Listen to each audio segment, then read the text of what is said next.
Pikiranje je u stvari presađivanje biljaka, a svrha je proizvodnja kvalitetnog rasada povrća.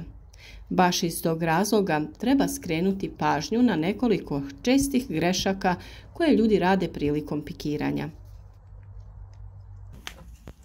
Veliki broj povrtnih vrsta uzgaja se upravo iz rasada.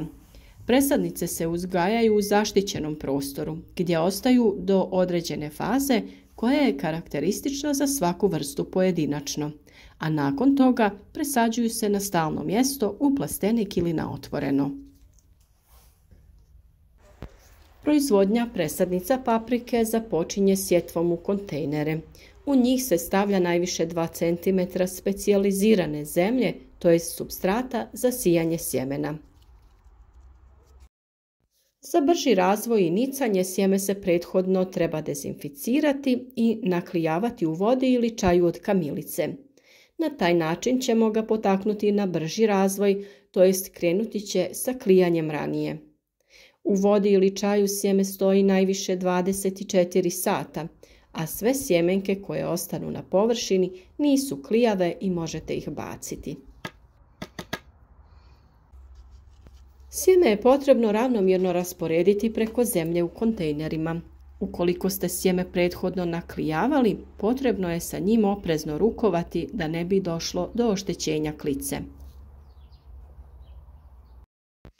Radi uštede prostora, sjeme u kontejnere možete posijati gusto. Tako ćete lakše moći održavati optimalne uslove, vlage, temperature i svjetlosti, te osigurati brže nicanje i razvoj biljaka. Nakon toga prekrijemo sjeme sa tankim slojem zemlje, da bi paprika što lakše niknula. Zalijevamo ravnomjerno i držimo u optimalnim uslovima na temperaturi od 20 do 25 stepeni. Paprici je za nicanje također potrebna duža izloženost svjetlosti, pa je najbolje koristiti umjetni izvor svjetlosti poput sijalica ili LED traka. Kada biljke razviju prva 2 prava lista, može se krenuti sa pikiranjem, to jest presađivanjem. Svrha pikiranja je proizvodnja kvalitetnih sadnica povrća.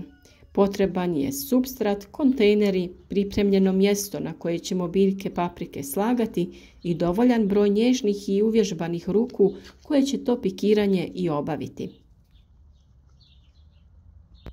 Mlada biljka paprike je nježna i lako puca, zato je jako važno da je onaj tko obavlja tu radnju uvježban i da to obavlja nježno sa puno pažnje. Biljke se sade u zemlju do prvih listova i ne smije se previše sabijati zemlja da bi se korijen kvalitetno razvijao. Biljke je potrebno nakon pikiranja obilno zaliti. Prilikom prvog zalijevanja kao i prilikom sadnje u tlo, biljke je potrebno zaliti sa vodom u koju smo dodali fungicide koji će spriječiti polijeganje rasada i ojačati biljku da se što bolje prilagodi novim uslovima. Paprika je posebno osjetljiva na ta gljivična oboljenja. O toj temi polijeganja rasada imate poseban video na našem kanalu.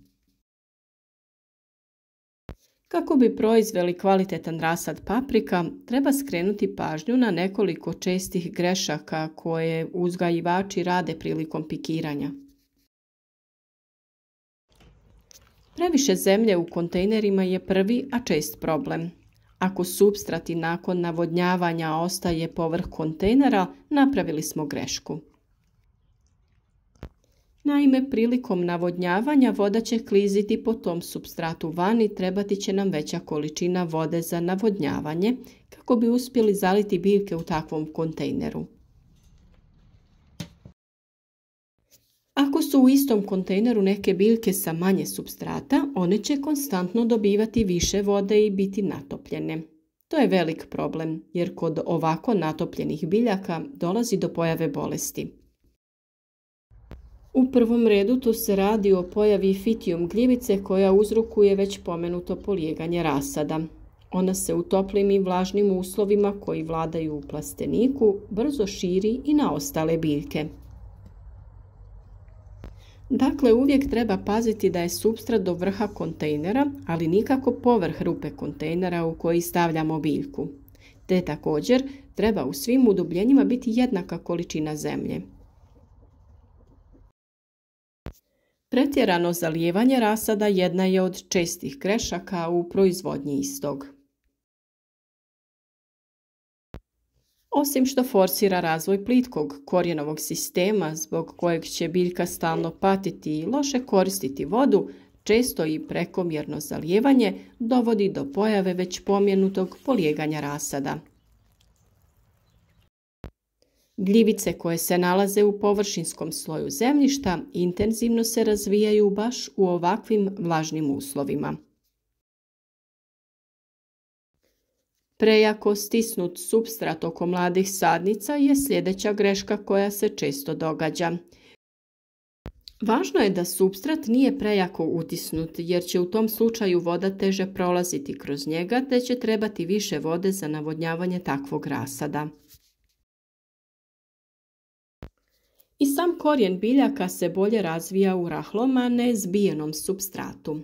Stoga, kada postavimo biljku u pripremljenu rupu, dovoljno ju je samo lagano utisnuti u supstrat i eventualno još malo pokriti sa supstratom, ali opet kažem, treba paziti da se ne ide iznad ruba kontejnera. Površina na koju se biljke stavljaju u većini slučajeva nije dovoljno ravna. Plastenici za proizvodnju rasada su obično improvizirani kod manjih poljoprivrednih proizvođača. Služe za tu namjenu samo u ovo vrijeme, a prije i poslije toga služe za neku drugu proizvodnju ili za neke druge namjene. Jako je bitno da se velika pažnja posveti pripremi poda ako će biljka biti na podu.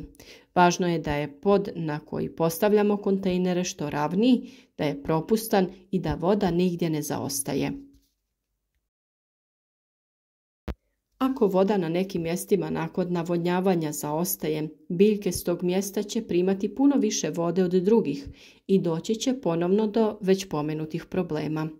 Neke biljke će biti natopljene i kod njih dolazi do pojave bolesti koja će se brzo širiti dalje. Bilo bi dobro, ako je moguće, da se kontejneri odvoje od poda.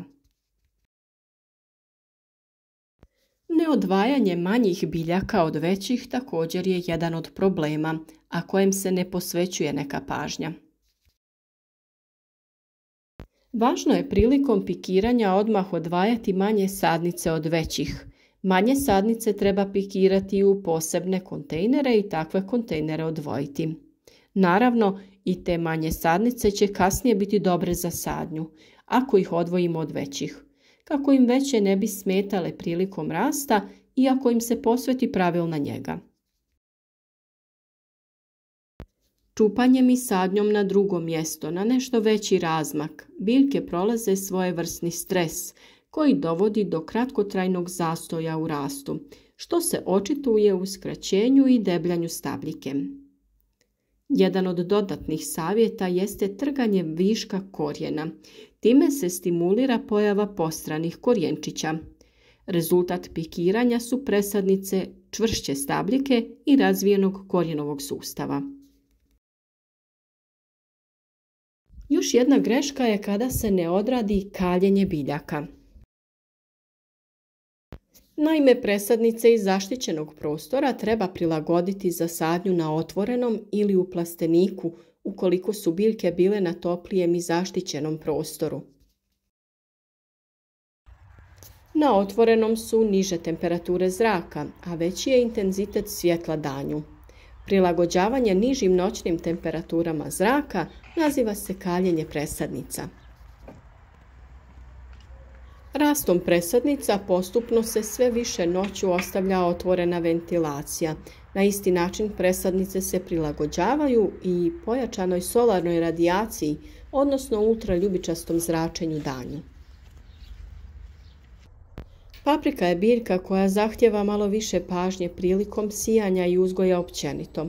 Ukoliko se potrudite i slijedite korake, pokušavajući izbjeći ove najčešće greške, vaša proizvodnja će biti i više nego uspješna.